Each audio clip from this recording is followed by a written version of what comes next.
Selamat pagi anak-anak. Sekarang berjumpa dengan Miss Dwi dalam pelajaran tematik tema 1, subtema 4, pembelajaran 3 dan 4. Baik, kita masuk ke materi yang pertama ya, yaitu menuliskan ciri-ciri tumbuhan khas Indonesia menggunakan kosakata yang tepat. Anak-anak, kalian dapat menulis ciri-ciri tumbuhan tersebut dengan kosakata yang sesuai yang sudah kalian kuasai. Semakin banyak kosakata yang kalian pahami artinya, maka kalian akan semakin mudah menjelaskan ciri-ciri tumbuhan khas Indonesia tersebut. Baik, perhatikan contoh yang Miss Dwi sudah tampilkan tentang perkembangbiakan tumbuhan dengan tunas. Di sini Miss Dwi sudah tampilkan contoh tumbuhan daun cocor bebek, pohon pisang, dan pohon bambu. Baik, Miss Dwi akan menjelaskan tentang perkembangan tumbuhan dengan tunas ya. Perhatikan baik-baik. Selain dengan biji, tumbuhan berkembang biak dengan tunas. Tunas adalah anakan yang tumbuh di dekat tumbuhan induknya. Ada juga tunas yang tumbuh di daun induk, contohnya tanaman cocor bebek. Salah satu contoh tumbuhan yang bertunas adalah pisang dan cocor bebek. Anak-anak, pohon bambu juga berkembang biak dengan tunas. Anakan pohon bambu akan tumbuh di dekat tumbuhan induknya. Batang pohon bambu banyak manfaatnya. Salah satu manfaatnya digunakan untuk bermain. Bisa juga dibuat untuk karya kerajinan tangan ya. Miss Dwi akan jelaskan tentang bunga ya. Anak-anak, bunga adalah bagian dari tumbuhan. Bunga diperlukan dalam proses perkembangbiakan sebagian tumbuhan. Ada banyak jenis bunga yang ada di sekitar kita. Nah, perhatikan, berikut ini adalah bunga kebanggaan Indonesia. Bunga yang pertama itu adalah bunga rafflesia atau bunga bangkai. Yang kedua, bunga anggrek bulan. Yang ketiga itu adalah bunga melati. Kalian perhatikan baik-baik gambar yang sudah Miss Dwi tampilkan. Bunga nasional Indonesia. Beberapa negara memiliki bunga nasional. Bunga nasional adalah bunga yang dapat mewakili karakteristik sebuah bangsa dan negara. Misalnya bunga tulip, dikenal sebagai bunga negara Belanda. Mawar lebih dikenal sebagai bunga negara Inggris. Indonesia memiliki 3 bunga nasional. Sebutan lain untuk bunga di Indonesia adalah puspa. Bunga melati putih disebut dengan puspa bangsa. Bunga anggrek bulan disebut dengan puspa pesona. Bunga rafflesia disebut dengan puspa langka. Baik anak-anak, kalian sudah tahu tentang bunga nasional Indonesia ya. Sekarang kalian perhatikan baik-baik bunga yang ada di sekitar kalian. Pilih salah satu bunga dan cari ciri-ciri dari bunga tersebut ya. Jika kurang mengerti, bisa tanya orang tua ya anak-anak. Baik, sekarang kita lanjut ke materi kita selanjutnya ya, tentang teknik potong, lipat, dan sambung.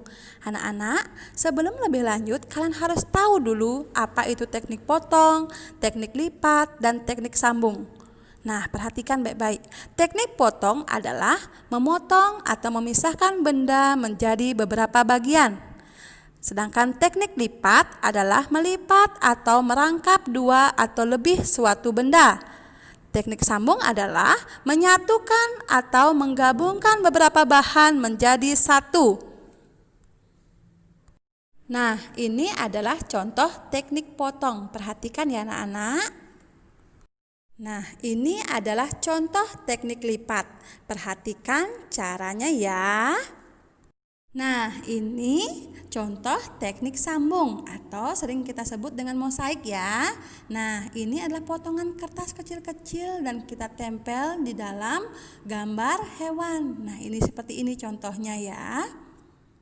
Nah, sekarang kita lanjut ke materi soal cerita tentang pembagian bilangan. Anak-anak, untuk menyelesaikan soal cerita tentang pembagian, pahami hal yang diketahui dan yang ditanyakan dalam soal ya. Setelah itu, selesaikan soal cerita dengan cara pembagian bersusun. Nah, cara penyelesaiannya adalah 141 dibagi 3. Nah, kalian perhatikan ya caranya. Yang pertama, kalian lihat 1 dibagi 3, bisa anak-anak? Tidak. Mengapa tidak? Karena 1 lebih kecil dari 3. Sekarang kita ambil 2 angka. Nah, di sini menjadi 14. 14 dibagi 3 berapa anak-anak? Atau 3 kali berapa hasilnya 14? Kita coba ya.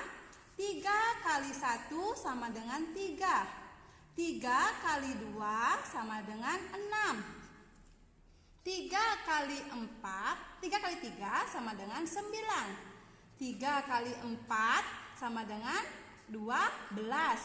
3 kali 5 sama dengan 15. Nah, sampai di sini dulu ya. Sekarang kalian harus cari angka 14. 3 kali berapa? Hasilnya 14? Tidak ada ya. Di sini ada angka 12 dan 15. Kalau 12 lebih kecil dari 14. Kalau 15 itu angka lebih besar dari 14. Kita pakai yang 12 ya, karena mendekati angka 14. Nah, 3 kali berapa hasilnya 12? 3 kali 4. Nah, di sini kita tulis 4. 3 kali 4 sama dengan 12. Sekarang kita kurangi ya. 1 kurang 0. Di sini kita anggap ada 0 ya. 1 kurang 0, 1. 4 kurang 2, 2. 1 kurang 1, 0. Tidak usah kita tulis. Nah, di sini ada angka 21. 21 bagi 3, berapa anak-anak?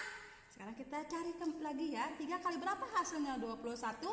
Tadi sampai angka 15. Sekarang 3 kali 6 sama dengan 18.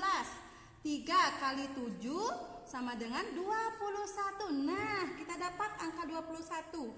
3 kali berapa hasilnya 21? Kali 7. Kita tulis di sini 7. 3 kali 7 sama dengan 21. Kita kurangi sekarang ya. 1 kurang 1, 0. 2 kurang 2, 0. Kita tulis 1 saja, 0.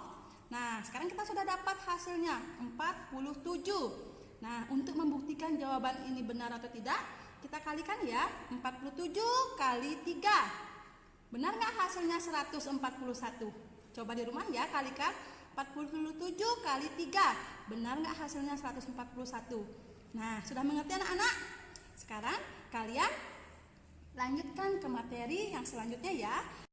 Anak-anak, untuk materi di pembelajaran 4, kalian bisa baca bukunya halaman 67 sampai 68 ya, tentang membuat laporan menggunakan kosakata yang tepat dan manfaat kerjasama. Nah, anak-anak, jangan lupa untuk mengerjakan latihan soal yang ada di pembelajaran 3 dan 4 ya. Jika kurang mengerti, boleh tanya ke Miss Dwi atau Miss Ayu. 3A tanya ke Miss Ayu, 3B tanya ke Miss Dwi. Nah, itu saja penjelasan dari Miss Dwi. Terima kasih, sampai jumpa besok.